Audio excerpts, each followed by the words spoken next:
Hello everyone. तो GPSC prelims paper 1 के section H का एक टॉपिक आज हम लोग देखने वाले हैं, United Nations and other international agencies. तो चूँकि बड़ा टॉपिक है ये, तो आज हम लोग उसमें से यूनाइटेड नेशंस वाला पोर्शन कवर करेंगे और नेक्स्ट वीडियो में हम लोग फिर अदर इंटरनेशनल एजेंसीज़ को कवर करेंगे। तो सबसे पहले आइए यूनाइटेड नेशंस के बारे में कुछ बेसिक इन्फॉर्मेशन देख लेते हैं।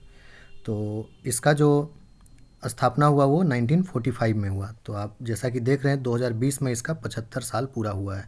तो इसलिए ये इम्पोर्टेंट है। इस तरह का 50 साल, 75 साल, 100 साल जब किसी ऑर्गेनाइजेशन का पूरा होता है तो उससे क्वेश्चन आने का संभावना बढ़ जाता है। ओके, तो इसके बारे में कुछ और इन्फॉर्मेशन देख लेते हैं कि यूनाइटेड नेशंस से पहले लीग ऑफ नेशंस था, है ना। जो संस्था था उसका नाम था लीग ऑफ नेशंस, जिसको कि ट्रेटी ऑफ वर्साइल के द्वारा बनाया गया था 1919 में। ओके, और यूनाइटेड नेशंस का जो हेडक्वार्टर है वो न्यूयॉर्क में है। ऑफिशियल लैंग्वेज 6 ऑफिशियल लैंग्वेज है टोटल, है ना। Arabic, Chinese, English, French, Spanish और रसियन। उसके अलावा टोटल मेंबर ऑफ स्टेट्स कितने हैं? 193। जो सबसे लेटेस्ट मेंबर है वो है साउथ सूडान। और इंडिया का जो एंट्री हुआ यूनाइटेड नेशंस में वो 30 अक्टूबर 1945 को हुआ। ठीक है, तो ये वाला डेट भी पूछा जा सकता है, याद रखिएगा इसको। और सेक्रेटरी जनरल जो है करेंटली वो हैं एंटोनियो गुटेरेस। ठीक है, जो कि 9th सेक्रेटरी जनरल हैं यूनाइटेड नेशंस के, और वो जो है पुर्तगाल से बिलोंग करते हैं। ठीक है, तो इतना सारा इन्फॉर्मेशन बेसिक है, बिल्कुल ये आपको पता होना चाहिए। अब कुछ और फैक्ट्स देखते हैं। तो देखिए, यूनाइटेड नेशंस, संयुक्त राष्ट्र, जो ये टर्म है, ये शब्द जो है इसको क्वाइन किया था US president Franklin D Roosevelt ने। ओके, और पहली बार ये यूज़ कब हुआ था? तो 1 जनवरी 1942 को। ठीक है, तो इसमें क्या है कि इंडिया को रिप्रेजेंट किसने किया था? ये जब 1 जनवरी 1942 को पहली बार एक डिक्लेरेशन हुआ था यूनाइटेड नेशंस के द्वारा। ठीक है, तो उसमें इंडिया को रिप्रेजेंट किया था गिरिजा शंकर वाजपेयी ने।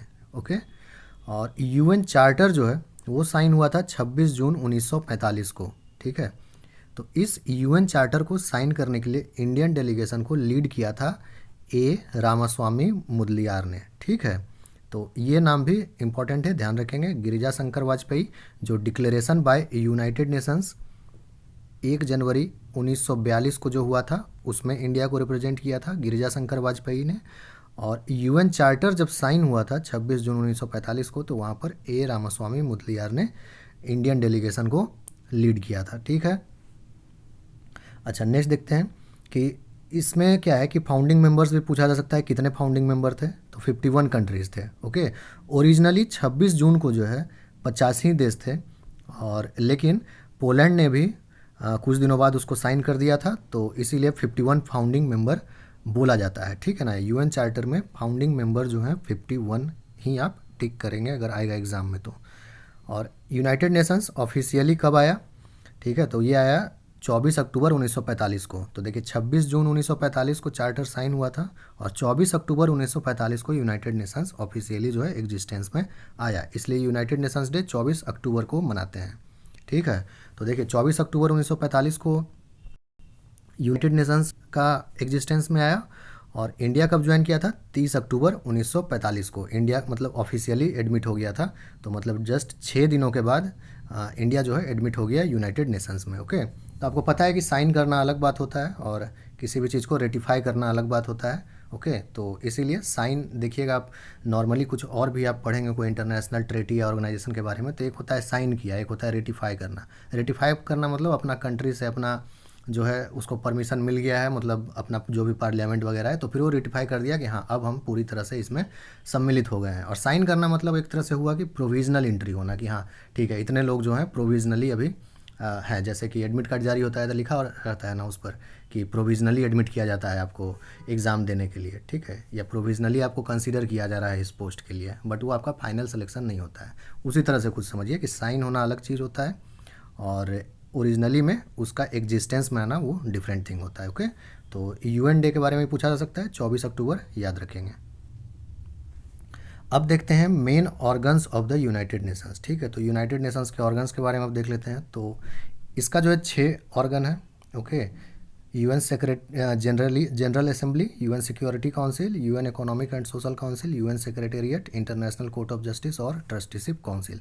एक एक करके इन सभी को अब देखते हैं। तो पहला है यूनाइटेड नेशंस जनरल असेंबली। तो इसमें 193 मेंबर स्टेट्स हैं। लेटेस्ट मेंबर हम लोग ऊपर भी देखें साउथ सूडान है, ठीक है। सभी मेंबर का एक वोट होता है इसमें।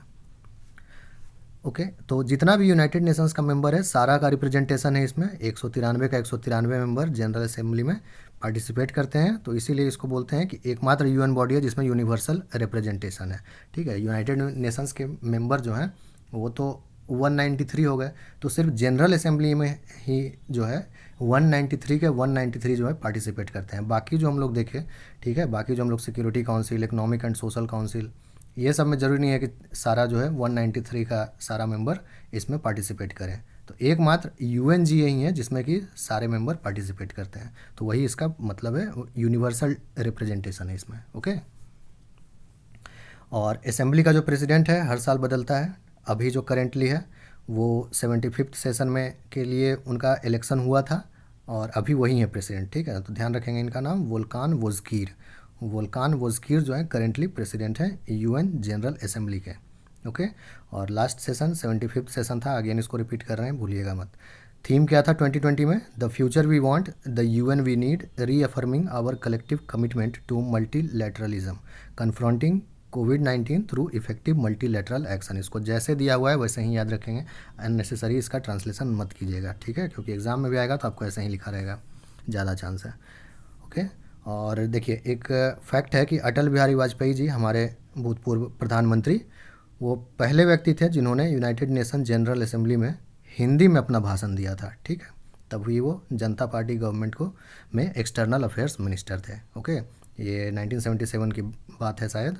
तो ये जो है ध्यान रखिएगा ये फैक्ट, ठीक है ना। पहला व्यक्ति जो कि हिंदी में वहाँ पर यूएनजीए में जाकर उन्होंने स्पीच डिलीवर किया था, हमारे पूर्व प्रधानमंत्री अटल बिहारी वाजपेयी जी। ओके, और यूनाइटेड नेशंस जनरल असेंबली का हेडक्वार्टर अगेन न्यूयॉर्क में है। ओके, सारा जितना भी आप 6 प्रिंसिपल ऑर्गन देख रहे हैं इस सभी का हेडक्वार्टर जो है, इसमें से 5 का हेडक्वार्टर जो है वो न्यूयॉर्क में है, और सिर्फ इंटरनेशनल कोर्ट ऑफ जस्टिस जो है उसका हेडक्वार्टर अलग है, अभी हम लोग आगे देख लेंगे। तो सबका न्यूयॉर्क ही हेडक्वार्टर है, बस आईसीजे को छोड़कर, ठीक है। यूनाइटेड नेशंस सिक्योरिटी काउंसिल के बारे में देखते हैं, तो इसमें 15 मेंबर होते हैं, ठीक है। 5 परमानेंट मेंबर और 10 नॉन परमानेंट मेंबर, ठीक है। तो जो परमानेंट मेंबर हैं 5, उसके बारे में तो आप लोगों को पता होगा, यूएसए, यूके, रसिया, चाइना और फ्रांस। और जो 10 नॉन परमानेंट मेंबर होते हैं उनको जनरल असेंबली के द्वारा इलेक्ट किया जाता है, ठीक है। सिक्योरिटी काउंसिल का प्रेसिडेंसी जो है वो हर एक महीने चेंज होता है, हर महीने अलग प्रेसिडेंसी होता है किसी दूसरे देश का। ये जो 15 मेंबर है इसी में से कोई एक देश हर मंथ जो है प्रेसिडेंसी हासिल करता है यूएनएससी का। ओके, अच्छा, अब जब यूएनएससी के बारे में पढ़ रहे हैं तो यहाँ पर 2 इंपॉर्टेंट पॉइंट है, एक G4 के बारे में आपको पता होना चाहिए और एक यूनाइटिंग फॉर कंसेंसस के बारे में आपको पता होना चाहिए। G4 क्या है कि कुछ देश जो है यहाँ पर आने का कोशिश कर रहे हैं, ठीक है। 5 परमानेंट मेंबर्स जो हैं वो चाहते हैं कि उसमें रिफॉर्म्स हो और ज़्यादा मेंबर को परमानेंट मेंबर बनाया जाए, तो इसीलिए वो लोग क्या है कि ग्रुप बना लिए हैं, उसमें ब्राज़ील, जर्मनी, ठीक है, जर्मनी और इंडिया और जापान, ये चारों देश जो है परमानेंट मेंबरशिप के लिए कोशिश कर रहे हैं। तो इसीलिए ये एक दूसरे को सपोर्ट करते हैं, ठीक है, कि हाँ आप जो है मतलब परमानेंट मेंबर बनने के लिए यूएन सिक्योरिटी काउंसिल में अगर इनका कभी भी कोई भी रिजोल्यूशन इनके तरफ से लाया जाता है तो बाकी तीनों देश उसको सपोर्ट करेंगे, मतलब एक दूसरे का सपोर्ट करते हैं ये। तो इसीलिए यही है G4। और एक है यूनाइटिंग फॉर कंसेंसस जिसको कॉफ़ी क्लब भी कहते हैं, ठीक है ना। इसको इटली जो है इसका नेता है ना। इसमें पाकिस्तान है, साउथ कोरिया है, ये सब चाहता है कि नहीं कोई एक्सपेंशन नहीं हो, सिक्योरिटी काउंसिल जैसा है वैसा ही रहेगा। और G4 का ये लोग विरोध करता है, ठीक है ना। G4 वाले को तो ये बिल्कुल नहीं चाहता है कि वहाँ पर जाए वो लोग परमानेंट मेंबरशिप में, ठीक है। तो ये 2 टर्म याद रखिएगा, G4 और यूनाइटिंग फॉर कंसेंसस। और headquarter again UN security council का न्यूयॉर्क में है। अभी जो करेंटली नॉन परमानेंट मेंबर हैं यूनाइटेड नेशंस सिक्योरिटी काउंसिल के, वो ये 10 देश जो हैं अभी करेंटली नॉन परमानेंट मेंबर हैं, ठीक है ना। और इंडिया भी अभी नॉन परमानेंट मेंबर है, ठीक है ना। 2021 में रहेगा, 2022 में रहेगा, दिसंबर 2022 तक इंडिया रहेगा इसमें। ओके, तो इंडिया ये 8वीं बार नॉन परमानेंट मेंबर बना है यूएन सिक्योरिटी काउंसिल का, ठीक है। तो आप ये वाला फैक्ट जो है काफ़ी इंपॉर्टेंट है आपका objective exam point of view से। ओके, क्योंकि अभी जस्ट इंडिया जो है इसमें नॉन परमानेंट मेंबरशिप शुरू हुआ है इंडिया का 2021 जनवरी में, ठीक है। नेक्स्ट देखते हैं United Nations economic and social council. इसमें 54 मेंबर होता है, 54 मेंबर्स। ठीक है, इंडिया जो है 2018 से 2020 तक रहा था 3 साल के लिए मेंबर, लेकिन अभी करेंटली इंडिया मेंबर नहीं है इसका। ओके, इसमें 3 साल के लिए हर एक मेंबर इलेक्ट किया जाता है यूनाइटेड नेशंस जनरल असेंबली के द्वारा, और प्रेसिडेंट का जो होता है वो 1 साल के लिए इलेक्ट किया जाता है। ये सब फैक्ट उतना ज़रूरी नहीं है आपके एग्जाम के नज़रिए से। ओके, इंडिया मेंबर है कि नहीं, टोटल मेंबरशिप क्या है, हेडक्वार्टर कहाँ है, करेंट प्रेसिडेंट कौन है, ये सब जो क्वेश्चन है ये सब ज़्यादा इंपॉर्टेंट आपका होता है। ठीक है, तो करेंट प्रेसिडेंट जो है वो है मुनीर अकरम, ये पाकिस्तान के हैं, और हेडक्वार्टर अगेन न्यूयॉर्क में है। अब देखते हैं यूनाइटेड नेशन सेक्रेटेरिएट के बारे में। ज़्यादा कुछ जानने लायक नहीं है इसमें, ये जस्ट यूनाइटेड नेशंस का सारा काम काज यहाँ होता है सेक्रेटेरिएट में, है ना। और इसको सेक्रेटरी जनरल हेड करता है। सेक्रेटरी जनरल ऊपर भी हम लोग देख चुके थे, एंटोनियो गुटेरेस हैं जो कि पुर्तगाल के हैं, और हेडक्वार्टर अगेन न्यूयॉर्क में है। ट्रस्टीशिप काउंसिल, ये काउंसिल अब जो है डिफंक्ट हो चुका है, कोई काम का नहीं है, ये सिर्फ पेपर पे एग्जिस्ट करता है ना। तो ये इसमें क्या है, 5 परमानेंट मेंबर्स होते थे सिक्योरिटी काउंसिल के, इसके मेंबर। ओके, तो ये क्या करता था ट्रस्टीशिप काउंसिल, जैसा कि इसका नाम से ही पता चल रहा है कि ये कुछ ट्रस्ट टेरिटरी था दुनिया भर में। ठीक है, वार ख़त्म होने के बाद, वर्ल्ड वार के बाद, जो हारा हुआ देश था या हारा हुआ देश का जो एरिया था उसको जीता हुआ देश सब आपस में बांट लिया था, है ना। तो एक तरह से समझ लीजिए कि वो जो टेरिटरीज़ हुआ उस टाइप का टेरिटरीज़, ये एक तरह से उसका वेलफेयर के लिए था, एक तरह से ऐसे कह सकते हैं उसको। ठीक है, नॉट एग्जैक्टली वेलफेयर बट कुछ वैसा ही। ठीक है, तो ये जो है यूएन का ट्रस्टीशिप काउंसिल उन्हीं टेरिटरीज़ के लिए था, तो उसको यूएन ट्रस्ट टेरिटरीज़ बोलते थे, है ना।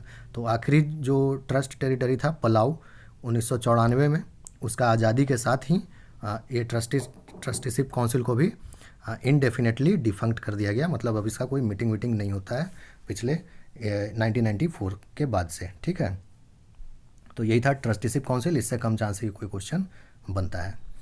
नेक्स्ट देखते हैं हम लोग इंटरनेशनल कोर्ट ऑफ जस्टिस के बारे में। तो इसमें 15 जज होते हैं, वेरी इंपॉर्टेंट, इसको याद रखिएगा। और 9 साल जो है टर्म होता है जज का, और जो है उनको जजेस जो हैं वो यूएनजीए और यूएनएससी यानी सिक्योरिटी काउंसिल और जनरल असेंबली दोनों के द्वारा मिलाकर उनका इलेक्शन किया जाता है, मतलब दोनों पार्टिसिपेट करते हैं उनको चुनने में। ओके, और जैसा कि अभी ऊपर बताए थे कि 6 में से 5 का हेडक्वार्टर जो है, 6 मेन ऑर्गन्स जो है यूनाइटेड नेशंस का, उसमें से 5 का हेडक्वार्टर न्यूयॉर्क में है। सिर्फ आईसीजे का हेडक्वार्टर न्यूयॉर्क में नहीं है, वो है हेग में। हेग कहाँ है, नीदरलैंड में, और वहाँ भी जो उसका हेडक्वार्टर है उसको पीस पैलेस कहा जाता है। ठीक है, तो ये फैक्ट याद रखेंगे। अच्छा, president and vice president are elected for 3 years, not so important. Current president Joan E Donoghue, ठीक है, जो कि यूएसए के हैं।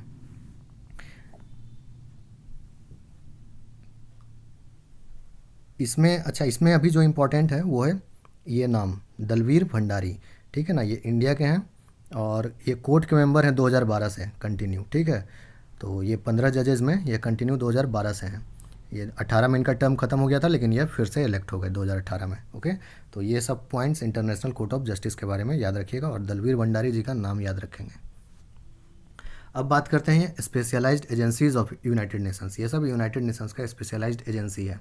यूनाइटेड नेशन से बहुत सारा संस्था दुनिया भर में जुड़ा हुआ है, लेकिन इस एक टर्म होता है स्पेशलाइज्ड एजेंसी। ठीक है ना, ये सबको नहीं हासिल है। ओके, ये कितना स्पेशलाइज्ड एजेंसी है उसके बारे में देख लेते हैं। तो देखिए यहाँ पर 15 स्पेशलाइज्ड एजेंसी है यूनाइटेड नेशंस का। सिंपली आपको आपसे ये भी पूछा जा सकता है, आपको कई जगह आप 17 भी देखे होंगे लिखे हुए। अभी हम लोग जस्ट उसको आगे पढ़ेंगे तो समझ जाएंगे कि 17 क्यों लिखा हुआ रहता है, और मे भी आपके एग्ज़ाम में भी 15 ना देकर 17 ऑप्शन दिया हुआ रह सकता है, तो समझ में आ जाएगा अभी आपको। तो देखिए स्पेशलाइज्ड एजेंसीज जो है यही सब है।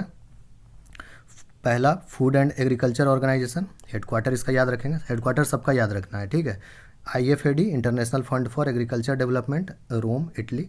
तो ये देख रहे हैं ये दोनों का हेडक्वार्टर, ये जो एग्रीकल्चर वाला दोनों है, दोनों का हेडक्वार्टर रोम में है, इटली में है। ठीक है, उसके बाद इंटरनेशनल सिविल एविएशन ऑर्गेनाइजेशन, इसका हेडक्वार्टर मॉन्ट्रियल में है। इंटरनेशनल लेबर ऑर्गेनाइजेशन जिनेवा में। International monetary fund Washington. International maritime organisation London. ITU international telecommunication union Geneva में है। उसके बाद यूनेस्को पेरिस। यूनिडो यानी United Nations industrial development organisation Vienna, ये ऑस्ट्रेलिया लिखा गया, इसको ऑस्ट्रिया समझिएगा। उसके बाद UNWTO world tourism organisation Madrid में है। ठीक है, ये WTO वर्ल्ड ट्रेड ऑर्गेनाइजेशन नहीं, वर्ल्ड टूरिज्म ऑर्गेनाइजेशन है। ठीक है, ध्यान दीजिएगा, वर्ल्ड ट्रेड ऑर्गेनाइजेशन जो है स्पेशलाइज्ड एजेंसी नहीं है यूनाइटेड नेशंस का। ओके, वर्ल्ड टूरिज्म ऑर्गेनाइजेशन है। और यूनिवर्सल पोस्टल यूनियन उसका हेडक्वार्टर बर्न स्विट्ज़रलैंड। WHO का हेडक्वार्टर्स जिनेवा, और WIPO का यानी वर्ल्ड इंटेलेक्चुअल प्रॉपर्टी ऑर्गेनाइजेशन का अगेन जिनेवा, और वर्ल्ड मीटियोरोलॉजिकल ऑर्गेनाइजेशन का भी जिनेवा। ठीक है, तो ये हो गया। और लास्ट स्पेशल एजेंसी जो है वो वर्ल्ड बैंक, जिसका कि हेडक्वार्टर अगेन वाशिंगटन DC। ठीक है, अब देखिए वर्ल्ड बैंक जो है ना वो 5 संस्था से मिलकर बना हुआ है। ठीक है, IBRD पहला, दूसरा IFSC, IDA, ICSID और मीगा, ये 5 संस्था को मिला करके ही हम वर्ल्ड बैंक बोलते हैं या फिर वर्ल्ड बैंक ग्रुप बोलते हैं। इन पांचों में से IBRD, IFC और IDA जो है यही तीनों मेंबर है, मतलब स्पेशलाइज्ड एजेंसी है यूनाइटेड नेशन का। ठीक है ना, ये दोनों नहीं है। ICSID और मीगा वर्ल्ड बैंक का ही पार्ट है ये भी, लेकिन ये दोनों स्पेशलाइज्ड एजेंसी में काउंट नहीं होता है। ठीक है, तो कई बार वर्ल्ड बैंक नहीं लिख करके इन तीनों को इंडिविजुअली लिखता है। ठीक है, तो इससे पहले हम लोग वर्ल्ड बैंक से पहले 14 स्पेशलाइज्ड एजेंसी देखें। अगर आप IBRD लिखेंगे तो ये 15वां स्पेशलाइज्ड एजेंसी हो गया, IFC हो गया 16वां स्पेशलाइज्ड एजेंसी, और IDA हो गया 17वां स्पेशलाइज्ड एजेंसी। ठीक है, तब वर्ल्ड बैंक को काउंट नहीं करेंगे, वर्ल्ड बैंक का ही तो ये हिस्सा है। ठीक है, तो इस तरह से 17 स्पेशलाइज्ड एजेंसी हो जाता है। तो इसलिए कन्फ्यूज़ नहीं करेंगे, जैसा क्वेश्चन रहेगा, जैसा ऑप्शन रहेगा, उस हिसाब से अपना IQ लगाते हुए थोड़ा 15 या फिर 17 मार्क करेंगे। दोनों नहीं दिया हो रहेगा, अगर दोनों दिया हो रहेगा तो मेरा जो पर्सनल जजमेंट बोलता है कि 15 ही आप मार्क करेंगे, ना कि 17, क्योंकि उसको वर्ल्ड बैंक के नाम से जाना जाता है। और यूनाइटेड नेशंस के वेबसाइट पे भी जब आप स्पेशलाइज्ड एजेंसीज को जाकर देखेंगे तो वहाँ पे वर्ल्ड बैंक ही लिखा हुआ रहता है, और वर्ल्ड बैंक के एक्सप्लेनेशन में फिर लिखा रहता है कि ये चीज़ है। तो कहने का मतलब कि वर्ल्ड बैंक को एक काउंट करेंगे, ना कि 3। ठीक है, अच्छा अब कुछ क्वेश्चंस देखते हैं। तो कोडेक्स एलिमेंटेरियस कमीशन किसके द्वारा स्थापना किया गया है इसका। ठीक है, तो इसको जो है स्थापना किया गया है फूड एंड एग्रीकल्चर ऑर्गेनाइजेशन और WHO के द्वारा सम्मिलित रूप से। ठीक है ना, FAO एंड WHO। ओके, याद रखिएगा। नेक्स्ट क्वेश्चन है इंटरनेशनल प्लांट प्रोटेक्शन कन्वेंशन, ये जो है किसके द्वारा इसको स्थापित किया गया ये कन्वेंशन को, प्लांट प्रोटेक्शन कन्वेंशन। तो again FAO, food and agriculture organisation. Next question है which year has been decided by FAO to be celebrated as international year of millets. ठीक है, तो इंटरनेशनल ईयर ऑफ मिलेट्स के रूप में 2023 को सेलिब्रेट किया जाएगा। ये इसलिए इम्पॉर्टेंट है क्योंकि ये इंडिया के द्वारा इसको स्टीयर किया गया था। ठीक है ना, इंडिया के द्वारा इसको बोला गया था, रिक्वेस्ट किया गया था कि ऐसा एक ईयर बनाना चाहिए। Okay, India already international year of millets celebrate कर चुका है 2018 में, इसीलिए ये इम्पॉर्टेंट है, याद रखेंगे। नेक्स्ट क्वेश्चन देखते हैं which of the following organisation was established by Chicago convention. तो शिकागो कन्वेंशन के द्वारा कौन सा ऑर्गेनाइजेशन एस्टेब्लिश किया गया है इनमें से। तो इसमें जो है ध्यान रखिएगा ICAO यानी international civil aviation organisation. Next question देखते हैं which of the following organisations has established a scheme CORSIA to measure carbon emission. Okay, तो कार्बन एमिशन को मेजर करने के लिए कोर्सिया नाम का एक स्कीम या फिर एक मैकेनिज्म का स्थापना कौन किया है वो पूछा जा रहा है इसमें। ये सब करंट अफेयर्स जैसा क्वेश्चन है, ध्यान रखेंगे। तो अगेन इसका आंसर होगा ICAO, international civil aviation organisation. ठीक है, अच्छा नेक्स्ट क्वेश्चन देखते हैं अब which of the following organisations was set up after world food conference 1974। ठीक है ना, तो एक वर्ल्ड फूड कॉन्फ्रेंस हुआ था 1974 में, इसके बाद कौन सा ऑर्गेनाइजेशन का स्थापना किया गया था। तो करेक्ट आंसर होगा इसका IFAD। ठीक है ना, agriculture development, international fund for agriculture development. ठीक है, अभी जस्ट हम लोग ऊपर देखें स्पेशलाइज्ड एजेंसी है, रोम है इसका हेडक्वार्टर, है ना। नेक्स्ट क्वेश्चन देखते हैं recently India ratified 2 important conventions, convention 138 and convention 182।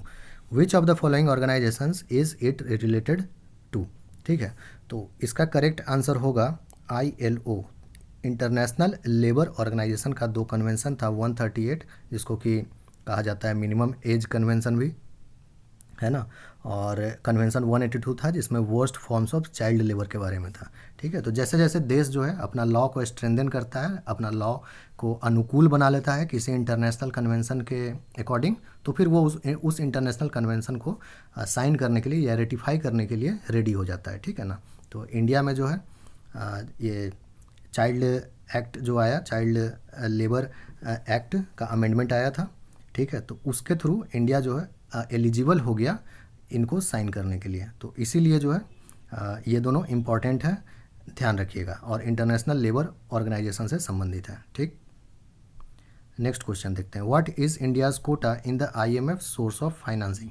ठीक है, तो देखिए कोटा होता है हर एक देश का, आईएमएफ का जो फंडिंग होता है इंटरनेशनल मॉनेटरी फंड का, उसमें कोटा होता है हर एक देश का। ठीक है, इस कोटा में रिफॉर्म्स के लिए भी कई सारा देश जो है लगा हुआ है, तो इसलिए ये भी एक इम्पॉर्टेंट चीज़ है, इसको भी ध्यान रखिएगा। तो अभी भारत का कोटा जो है इसमें 2.76% है। ठीक है, तो इसको ध्यान रखेंगे। तो 2.76% इंडिया का कोटा है, और कोटा से डिटरमाइन होता है कि उसका वोटिंग परसेंटेज क्या होगा। तो जो वोटिंग परसेंटेज है इंडिया का वो है 2.63%। ओके, तो वोटिंग 2.63%, वोटिंग शेयर जो जिसको बोलते हैं।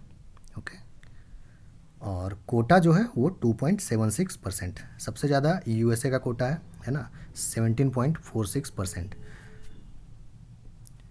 नेक्स्ट क्वेश्चन देखते हैं, which of the following international organisations brings out the global cyber security index. Global cyber security index लेकर के कौन सा ऑर्गेनाइजेशन आता है, तो इसका सही आंसर होगा ITU, इंटरनेशनल टेलीकम्युनिकेशन यूनियन। ठीक है, विच of the following Indian cities feature in the UNESCO creative cities network. Okay, UNESCO का एक क्रिएटिव सिटीज़ नेटवर्क का लिस्ट निकलता है, पता होगा आप लोग करंट अफेयर्स में देखे होंगे।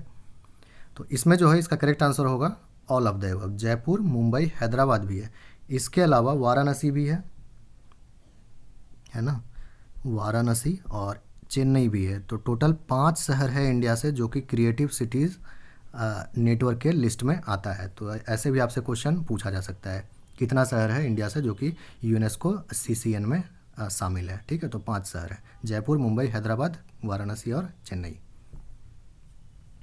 नेक्स्ट क्वेश्चन देखते हैं, which of the following 2 countries have recently formally quit UNESCO. UNESCO को 2 देश छोड़ दिया है हाल ही में। ओके, काफ़ी ज़्यादा न्यूज़ में रहा था, ध्यान रखिएगा, यूएसए और इजराइल। ओके, कुछ और फैक्ट्स देख लेते हैं जो कि आपका ऑब्जेक्टिव में पूछा जा सकता है। करेंट WHO चीफ साइंटिस्ट के बारे में, जो कि भारत की सौम्या स्वामीनाथन है ना, और 71st वर्ल्ड हेल्थ असेंबली के बारे में भी आपसे पूछा जा सकता है कि वो जो है कब हुआ था, तो मई 2020 में हुआ था। यहाँ पर WHO ने रिलीज़ किया saving lives spending less report, ये एक रिपोर्ट था जिसको कि यहाँ पर जो है WHO रिलीज़ किया था। तो ये 2 फैक्ट WHO के बारे में ध्यान रखेंगे। अच्छा, इंटरनेशनल ईयर्स से भी क्वेश्चन पूछा जाता है कि 2020 को किस ईयर के रूप में मनाया गया था। तो देखिए UNGA के द्वारा 2 ठो जैसे कोई देश जो है बोलता है कि फलाने ईयर को इस चीज़ के ईयर के बारे में डिक्लेयर किया जाए, तो ठीक है, तो UNGA उसको रिजोल्यूशन पास करके और उसको ऑफिशियली घोषित कर देता है कि ठीक है ये जो है हम इस ईयर के रूप में मनाएंगे इसको। ठीक है, तो इसी तरह से ज़रूरी नहीं है कि UNGA उसको साल भर उसको मॉनिटर करेगा या वो करेगा, वो फिर जिस ऑर्गेनाइजेशन से रिलेटेड होगा वो ऑर्गेनाइजेशन उसको मॉनिटर करता है या फिर उसके वो एम्बिट में आ जाता है। जैसे देखिए 2021 में international year of fruits and vegetables है, तो ये FAO के एम्बिट में आएगा, फूड एंड एग्रीकल्चर ऑर्गेनाइजेशन के। ठीक है ना, यही इसको स्टीयर करेगा। लेकिन UNGA से यानी यूनाइटेड नेशंस जनरल असेंबली से इसको रिजोल्यूशन के थ्रू ऑफिशियल बना दिया गया है। ठीक है, तो यूनाइटेड नेशंस ने किसी वर्ष को किस वर्ष के रूप में मनाया, तो उसमें आप ये सब चारों ऑप्शन सही होगा। ठीक है ना, उसी तरह 2020 के बारे में भी ध्यान रखिएगा, 2 ईयर था, international year of nurse and midwife और international year of plant health. और 2021 को international year for the elimination of child labour, international year of fruits and vegetables, international year of creative economy for sustainable development और international year of peace and trust. ये सारा international years मनाया जा रहा है 2021 को, इस तरह से ऑब्जर्व किया जा रहा है इनफैक्ट। ठीक है, अच्छा, अब इम्पॉर्टेंट रिपोर्ट्स और पब्लिकेशंस देखते हैं UN स्पेशलाइज्ड एजेंसीज का। इसमें क्या है कि आपको ऐसे भी जनरली पूछा जा सकता है कि कोई रिपोर्ट जो है वो कौन सा ऑर्गेनाइजेशन निकालता है। ठीक है, और प्लस ऐसे भी पूछा जा सकता है उस रिपोर्ट के बारे में कि उसमें भारत का रैंक क्या रहा है, टॉप कौन किया है। ठीक है, इस तरह से भी। तो जब आप करंट अफेयर्स पढ़ते हैं, और ये सब सिर्फ अभी हम UN स्पेशलाइज्ड एजेंसीज का ही बात कर रहे हैं, बहुत ऑर्गेनाइजेशन है दुनिया में, लेकिन ये यूनाइटेड नेशंस का स्पेशलाइज्ड एजेंसीज हैं। ठीक है, तो ये सब रिपोर्ट ज़्यादा इंपॉर्टेंट होता है ना। और ऐसा नहीं है कि ये सब रिपोर्ट हर जगह हर साल आता ही है या फिर बहुत इंपॉर्टेंट ही होता है या इसमें रैंक निकाला ही जाता है, ऐसा कुछ नहीं है। सारा आपको पढ़ने का ज़रूरत नहीं है, हार्डली 5-6 इंपॉर्टेंट रिपोर्ट है UN स्पेशलाइज्ड एजेंसी का जिसके बारे में कि आपको जानना चाहिए भारत का रैंक क्या है एंड ऑल। ओके, और हर साल रिपोर्ट आता नहीं है, तो ऐसा भी नहीं है कि आपको ढूंढना है। जैसे यहाँ पर आप ग्लोबल वेज रिपोर्ट देख लिए, तो ग्लोबल वेज रिपोर्ट जाकर खोज रहे हैं कि उसमें भारत का रैंकिंग क्या है, नहीं, आप करंट अफेयर्स तो तैयारी कर ही रहे हैं ना। आपका जो विंडो है करंट अफेयर्स का तैयारी करने का, जैसे लास्ट ईयर में भी मार्च या जून से आप पढ़ रहे हैं, जैसे भी आप पढ़ रहे हैं, वो सब तो अदर थिंग है। तो वहाँ से लेकर के अब तक, इस साल मार्च तक, ठीक है ना, यानी पिछला एक साल में जो भी रिपोर्ट पब्लिश हुआ है उसमें देख लेंगे कि भारत का रैंक वगैरह क्या रहा है। उसमें ऐसा नहीं है कि खोजने जाएंगे 2018 में क्या था, 17 में क्या था, ऐसा कुछ नहीं करना है, या अलग से नहीं पढ़ना है। करंट अफेयर्स पढ़ लिए, उसमें अगर मिलता है तो उसको थोड़ा सा विशेष रूप से ध्यान दीजिएगा, ठीक है। और बाकी इन जनरल पूछा जा सकता है कि फलाना रिपोर्ट कौन सा संस्था निकालता है, तो उसके लिए आपको मैंने यहाँ पर लिस्ट दे दिया है, आप आराम से पढ़ सकते हैं, लिख सकते हैं यहाँ से, ठीक है। तो फूड एंड एग्रीकल्चर ऑर्गेनाइजेशन का दो इंपॉर्टेंट रिपोर्ट है, world state of forest report और global food price index. India state of forest report कौन निकालता है, पता होगा आपको। नेक्स्ट है आईएलओ इंटरनेशनल लेबर ऑर्गेनाइजेशन के बारे में, ये global wage report, social employment and social outlook report, world of work report, world social protection report, ठीक है ना। ग्लोबल वेज रिपोर्ट छोड़कर वो ये सब उतना इंपॉर्टेंट नहीं है। International monetary fund, global financial stability report और वर्ल्ड इकोनॉमिक आउटलुक, दो इंपॉर्टेंट रिपोर्ट निकालता है आईएमएफ। इंडिया में फाइनेंशियल स्टेबिलिटी रिपोर्ट कौन निकालता है, पता होगा, बताइएगा। उसके बाद यूनेस्को के द्वारा जेंडर पैरिटी इंडेक्स और ग्लोबल एजुकेशन मॉनिटरिंग रिपोर्ट निकाला जाता है, ठीक है। यूनिडो के द्वारा, यानी United Nations industrial development organisation के द्वारा इंडस्ट्रियल डेवलपमेंट रिपोर्ट निकाला जाता है। वर्ल्ड हेल्थ ऑर्गेनाइजेशन के द्वारा ये सारा रिपोर्ट निकाला जाता है। ध्यान रखिएगा, ambient air pollution report option में अगर दे देगा United Nation environment programme, UNEP या फिर आईयूसीएन, ठीक है, तो आप कंफ्यूज कर जाएगा वहाँ पर, फिर वर्ल्ड हेल्थ ऑर्गेनाइजेशन की तरफ ध्यान नहीं जाएगा। तो ध्यान रखिएगा, पोल्यूशन से रिलेटेड है लेकिन डब्ल्यूएचओ इसको निकालता है, ओके। उसके अलावा global nutrition report, world health statistics, world malaria report, world TB report, world vision report, universal health coverage, इसको वर्ल्ड बैंक का सहायता से निकालता है, इसलिए यहाँ पर मैंने मेंशन कर दिया है। तो वर्ल्ड बैंक, डब्ल्यूएचओ से रिलेटेड ये सब इंपॉर्टेंट रिपोर्ट्स हैं, जो भी पिछला 7-8 महीना में अगर न्यूज़ में रहा है उसको ज़रूर पढ़ लीजिएगा। नेक्स्ट देखते हैं, वो है वीपो, वर्ल्ड इंटेलेक्चुअल प्रॉपर्टी ऑर्गेनाइजेशन। तो वर्ल्ड इंटेलेक्चुअल प्रॉपर्टी रिपोर्ट निकालता है, ग्लोबल इनोवेशन इंडेक्स निकालता है, ठीक है। तो ये वाला जो है, ये सब जैसे ग्लोबल इनोवेशन इंडेक्स, ये इंपॉर्टेंट है, ये लास्ट ईयर निकला है, ठीक है ना। इसमें कितना इंडिया का रैंकिंग था, खोज करके बताइएगा, चलिए मैं ही बता देता हूँ, 48th रैंक रहा था इंडिया का, है ना, ध्यान दीजिएगा। उसके बाद वर्ल्ड मीटियोरोलॉजिकल ऑर्गेनाइजेशन के बारे में, यूनाइटेड इन साइंस रिपोर्ट निकालता है, स्टेट ऑफ ग्लोबल क्लाइमेट निकालता है, ग्रीन हाउस गैस बुलेटिन निकालता है, ठीक है। अगेन देखिए, ग्रीन हाउस गैस बुलेटिन, इसको नोटिस कीजिएगा, थोड़ा सा पोल्यूशन और इन्वायरमेंट जैसा है, ठीक है। तो अगेन आईयूसीएन और यूएनईपी ऑप्शन में दिया हुआ रहेगा, तो आप कंफ्यूज कर सकते हैं, ध्यान रखिएगा। डब्ल्यूएमओ निकालता है, वर्ल्ड मीटियोरोलॉजिकल ऑर्गेनाइजेशन। अच्छा, वर्ल्ड बैंक काफ़ी सारा रिपोर्ट निकालता है, ठीक है। ईज ऑफ डूइंग बिजनेस या फिर डूइंग बिजनेस रिपोर्ट इसको बोलते हैं, world development report, global economic prospect, ease of living index, financial development report, remittance report, logistic performance index, India development update, human capital index as part of world development report, और poverty and shared prosperity report. तो ये सब जो है आपका important नहीं है, जैसे कि ईज ऑफ डूइंग बिजनेस, ये वाला काफ़ी इंपॉर्टेंट है, इसमें आपको इंडिया का रैंक वगैरह याद रखना चाहिए। मोस्ट रिसेंट रिपोर्ट में इंडिया का रैंक 63 था, है ना। तो जैसे ये सब जो भी न्यूज़ में रहा है पिछला 7-8 महीना में, वो वाला रिपोर्ट पे विशेष ध्यान दीजिएगा। इंडिया का रैंक फर्स्ट कौन किया है, ये दो सबसे ज़्यादा इंपॉर्टेंट है स्टेट पब्लिक सर्विस कमीशन में, ठीक है। अच्छा, तो ये था फर्स्ट पार्ट इंटरनेशनल ऑर्गेनाइजेशन से रिलेटेड। नेक्स्ट वीडियो में अगेन, अभी जैसे यूनाइटेड नेशंस का कई सारा फंड वगैरह होता है, फंड एंड प्रोग्राम होता है, और प्लस उसके अलावा जो बाकी इंटरनेशनल इंस्टीट्यूशंस हैं, ठीक है, जैसे WTO के बारे में देखेंगे, है ना। उसके बाद यूरोप का 1-2 इंपॉर्टेंट कमीशन है, उसके बारे में देख लेंगे, और भी इंपॉर्टेंट ऑर्गेनाइजेशन जो है वो सब हम लोग कवर कर लेंगे, ठीक है। तो और बाकी वीडियो इस सीरीज़ का अगर आप देखना चाहते हैं तो यहाँ पर डिस्प्ले हो रहा होगा, आप उस पर क्लिक करके देख सकते हैं। ओके देन, फिर पढ़ाई करते रहिए और अपना ख्याल रखिए। Thank you.